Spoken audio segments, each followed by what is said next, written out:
আসসালামু আলাইকুম রহমতুল্লাহি ওবরকাতুহু। সম্মানিত দর্শক, প্রধানমন্ত্রী তারেক রহমান সাহেবের মন খারাপ। অবস্থা দৃষ্টে মনে হচ্ছে তার শরীরের অবস্থাও বেশি একটা ভালো নয়। তার মুখে যে উচ্ছল হাসি, তার চলাফেরায় যে প্রাণবন্ততা সাধারণভাবে থাকা দরকার ছিল সেটি নেই।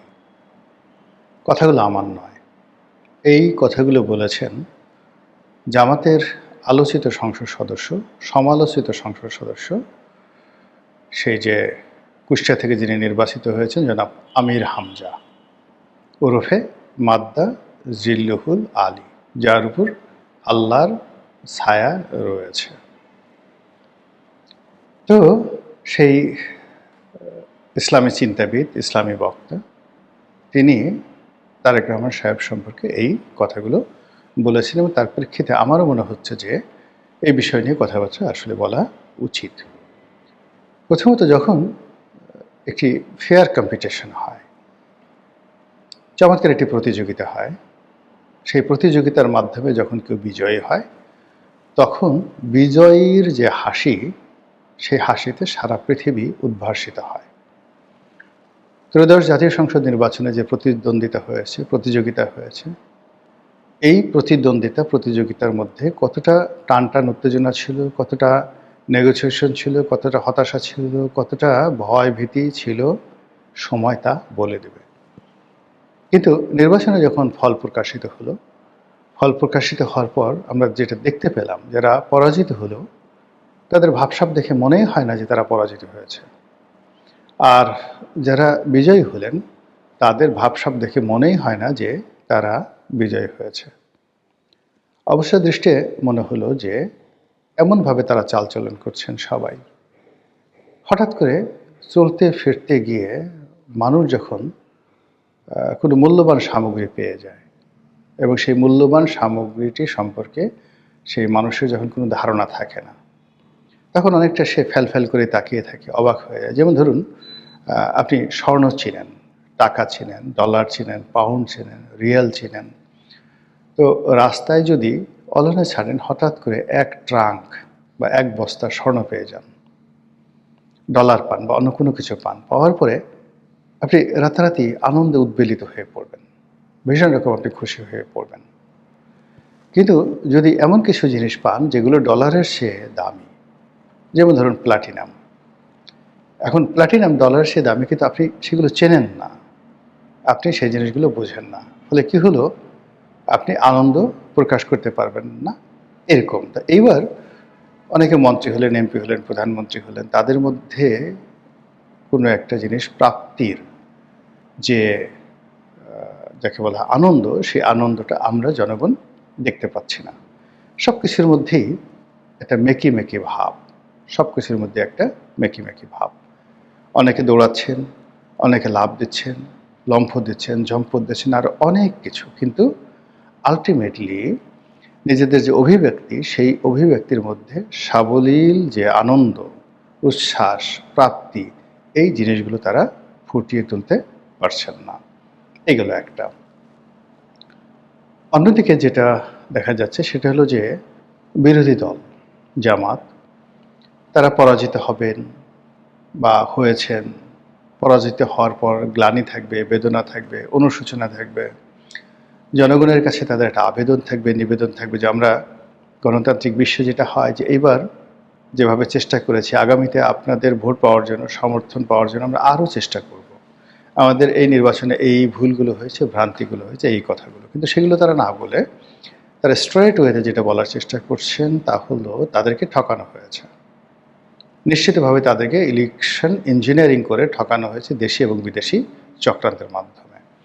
তো এই অবস্থাতে সারা বাংলাদেশ চলছে। তারই প্রেক্ষিতে জামাতের যে সংসদ সদস্য আমির হামজা, তিনি জনাব তারেক রহমান সাহেবের যে অভিব্যক্তি নিয়ে, শরীর খারাপ নিয়ে, মন খারাপ নিয়ে যে কথা বলেছেন, সেটাকে কিন্তু আসলে ফেলে দেয়া যায় না। আমি নিজে তারেক রহমান সাহেবকে দেখার চেষ্টা করছি, তার কর্মকাণ্ডগুলো মূল্যায়ন করার চেষ্টা করছি। তিনি যে কাজগুলো করছেন, সেই কাজগুলো খুব দ্রুত জনপ্রিয়তা অর্জন করার, বা সাধারণ জনতাকে খুশি করার যে চেষ্টা, এটা তিনি করে যাচ্ছেন। আমি সস্তা জনপ্রিয়তা বলে তাকে ছোট করতে চাই না। ২ নম্বর হলো যে তিনিও শেখ হাসিনার মতো আবেগপ্রবণ হয়ে পড়েছেন। যেমন শেখ হাসিনা বঙ্গবন্ধুর নামে পাগল ছিলেন। শেখ হাসিনা বঙ্গবন্ধুর যে কোনো কাজ, এমনকি তিনি যদি পারতেন বাকশালকে আবার রিভাইভ করতেন। তো জিয়াউর রহমান সাহেবের যে আলোচিত খাল খনন কর্মসূচি, যেটি তার জমানাতে অ্যাপ্রোপ্রিয়েট ছিল না, কিন্তু তিনি এটাকে একটা অ্যাপ্রোপ্রিয়েট এলিমেন্ট বানানোর চেষ্টা করেছিলেন এবং এই কাজের মাধ্যমে ছুটোছুটি করার সুযোগ পেয়েছিলেন, যেটা তার খুব বেশি দরকার ছিল। জিয়াউর রহমান সাহেব সম্পর্কে একটা কথা আমার শোনা কথা, সেটা হলো যে তিনি যখন রাজনৈতিক দল গঠন করবেন, তখন বড় বড় রাজনৈতিক নেতৃবৃন্দ যারা আছেন তাদের মধ্যে আতাউর রহমান সাহেব, পাকিস্তান জামাতে যিনি প্রধানমন্ত্রী ছিলেন আতাউর রহমান খান, তারপরে মশিউর রহমান যাদু মিয়া, তারপর আবুল মনসুর আহমদ, এরপর মাওলানা আব্দুল হামিদ খান ভাসানী থেকে শুরু করে আরও যারা ছিলেন, শাহ আজিজুর রহমান মুসলিম লীগের, তো ওনাদেরকে তিনি একীভূত করার চেষ্টা করেছিলেন। কিন্তু তারা জিয়াউর রহমানকে সাহায্য করবেন কি করবেন না, যোগদান করবেন কি করবেন না, তিনি টিকবেন কি টিকবেন না, সামরিক শাসন, এই বিষয়গুলো নিয়ে তারা দ্বিধাগ্রস্ত ছিলেন এবং আলাপ আলোচনা করছিলেন। তো এরই মধ্যে যারা সিনিয়র নেতৃবৃন্দ, আমি কিন্তু এটা বলছি যে এটা কিন্তু শোনা কথা, কিন্তু যুক্তি আছে, কথার যুক্তি আছে, এবং সেই যুক্তি আবার পরবর্তীতে আমি ডক্টর এ.কে.এম. বদরুদ্দোজা চৌধুরী, তার কাছেও আমি এটা শুনেছি, মানে ওটার কন্টেম্পোরারি অন্য কথা। তো যাই হোক, এখন সবাই বসছেন। মশিউর রহমান যাদু মিয়া তিনি অন্য নেতাদেরকে, যারা জিয়াউর রহমান সাহেবের কাছাকাছি আছেন সেনাবাহিনী, বিশেষ করে জেনারেল শিশু তখন জিয়াউর রহমানের প্রতিনিধিত্বে সব জায়গাতে যাচ্ছেন। তো এরকম অনেকে হয়তো এরকম সিনিয়র নেতৃবৃন্দের কাছে গেছেন। তো মশিউর রহমান যাদু মিয়া জিজ্ঞাসা করছেন যে তিনি তার কী কী যোগ্যতা আছে। তিনি ভালো লিখতে পারেন? বলে যে না। ভালো বক্তৃতা দিতে পারেন? বলে যে না। তাহলে কি করতে পারেন? তো একজন বললেন যে তিনি খুব দ্রুত হাঁটতে পারেন, প্রচুর হাঁটতে পারেন। তো মশিউর রহমান যাদু মিয়া বললেন যে এতেই হবে, তিনি যে প্রচুর হাঁটতে পারেন এতেই হবে। এবার আমার নিজের শৈশবের কাহিনীর কথা বলি। আমি নিজে শৈশবে আমি দেখলাম যে, শৈশবই না ঠিক, জিয়াউর রহমানের যে সময়টা সেটা আমার কৈশোরবেলা। তো কৈশোরবেলাতে জিয়াউর রহমান সাহেবকে দেখেছি যে দৈনিক 10 থেকে 12টি জনসভা তিনি করতেন এবং হেলিকপ্টার নিয়ে সারা বাংলাদেশ তিনি চষে বেড়াতেন। যেদিন আমাদের সদরপুরে গেলেন, 22শী মাঠে দুপুর 2টোর সময় তিনি অনুষ্ঠান করলেন। ওখান থেকে তিনি ফরিদপুর গেলেন গাড়িতে। তারপরে ওখান থেকে তিনি আবার খালকাটা কর্মসূচি উদ্বোধন করলেন সদরপুর, যে আমাদের গাং আছে সেই গাঙে। এরপরে তার আট্টশীর পীর সাহেবের বাড়িতে যাওয়ার কথা ছিল, তিনি সেখানে যাননি। তো এই যে 22শীর এই পুরো সময়টি তিনি 2 ঘন্টার মধ্যে তিনি ক্যাপচার করলেন, অর্থাৎ হেলিকপ্টার এসে নামলেন। তারপরে সেখান থেকে 22শী থেকে গাড়িতে করে তিনি সদরপুরে গেলেন এবং একই সময় তিনি সেই ৭৯ নির্বাচনের সময় তিনি সদরপুরে একবার গিয়েছিলেন। পরবর্তীতে আবার প্রেসিডেন্ট হওয়ার পর 22শী স্কুলে তিনি সেই অনুষ্ঠান করতে গেছেন। তো এইভাবে তিনি ছুটতেন।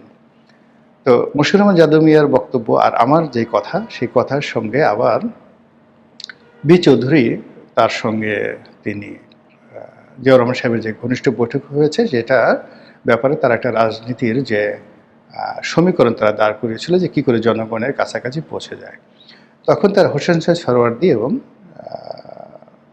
বঙ্গবন্ধু, তাদের যে রাজনীতির উত্থান, তো সেই উত্থান তারা গবেষণা করতে গিয়ে তারা চিন্তা করলো যে তাদের মূল কাজ ছিল তারা বিভিন্ন জেলা শহরে বিভিন্ন জায়গাতে ব্যাপক ঘোরাফেরা করেছেন এবং মানুষের সঙ্গে মেলামেশা করেছেন। তখন নৌকা দিয়ে, স্টিমার দিয়ে, গাড়িতে করে বিভিন্ন জায়গাতে তারা যাতায়াত করতেন এবং ক্ষেত্র বিশেষে বঙ্গবন্ধু সাইকেলে ব্যবহার করেছেন। তখন তারা চিন্তা করলেন যে মাসে যদি এইভাবে তারা 30টি জনসভা করতে পারেন, তাহলে আমরা মাসে যদি 300 জনসভা করতে পারি বা ধরুন 200 বা 100 জনসভা করতে পারি, তাহলে বঙ্গবন্ধু যে কাজটি 5 বছরে করেছে, আমরা তো সেই কাজটি 5 মাসে করতে পারবো বা 6 মাসে করতে পারবো। মূল কাজ হলো জনগণকে চেনানো যে আমি জিয়াউর রহমান, জনগণকে স্পর্শ করা যে এই যে জিয়াউর রহমানের হাত। সেই কাজটি জিয়াউর রহমান সাহেব করেছিলেন এবং সেই কাজ করতে গিয়ে মানুষকে সম্পৃক্ত করার জন্য খাল কাটা কর্মসূচি ছিল তার অন্যতম একটি উদ্ভাবন। এটার যে বাণিজ্যিক গুরুত্ব, এটার যে কার্যকারিতা, এটা বড় বিষয় না, এটা রাজনীতিতে ওই মুহূর্তে জিয়াউর রহমান সাহেবের জন্য খুব গুরুত্বপূর্ণ ছিল। তো ঠিক সেম কাজটি তারেক রহমান সাহেব আবার নতুন করে শুরু করতে চাচ্ছেন এই জমানাতে এসে। এখানে আসলে নতুন করে খাল খনন করা সম্ভব নয়, এমনকি যে খালগুলো বন্ধ হয়ে গেছে অনেকগুলো খাল পুনর্খনন করা সম্ভব নয়। বড় জোর যে নর্দমাগুলো আছে সেই নর্দমাগুলো পরিষ্কার করা সম্ভব। অনেকগুলো খাল যেটাকে চ্যানেল হিসাবে ব্যবহার করা যেতে পারে, যেমন আমি আমার গলাচিপাতে অন্তত 10 থেকে 12টি খাল যেগুলো বাঁধ দেওয়া হয়েছে, ওই সময়টাতে এই বাঁধগুলো দরকার ছিল, কিন্তু এখন সেই বাঁধগুলো খুলে দেওয়ার প্রয়োজন হয়ে পড়েছে। 2 নম্বর হলো বড় দুটো নদীর মধ্যে যে আন্তঃসংযোগ যে খালগুলো ছিল সেই খালগুলো নতুন করে খনন করে এই আন্তঃসংযোগ তৈরি করা যেতে পারে। এটা সেচ, মৎস্য চাষ থেকে শুরু করে যোগাযোগ ব্যবস্থায় যুগান্তকারী ভূমিকা নেবে এবং এগুলোর জন্য মাস্টার প্ল্যান দরকার। রাতারাতি মানে এখানে ভেকু লাগিয়ে দাও, এখানে মানে সেই এখন যেটা হচ্ছে যে প্রত্যেকটা জেলাতে জেলা প্রশাসকের অধীনে একটা মানে ফান্ড থাকে, জিআর, চাল ডাল থাকে জিআর।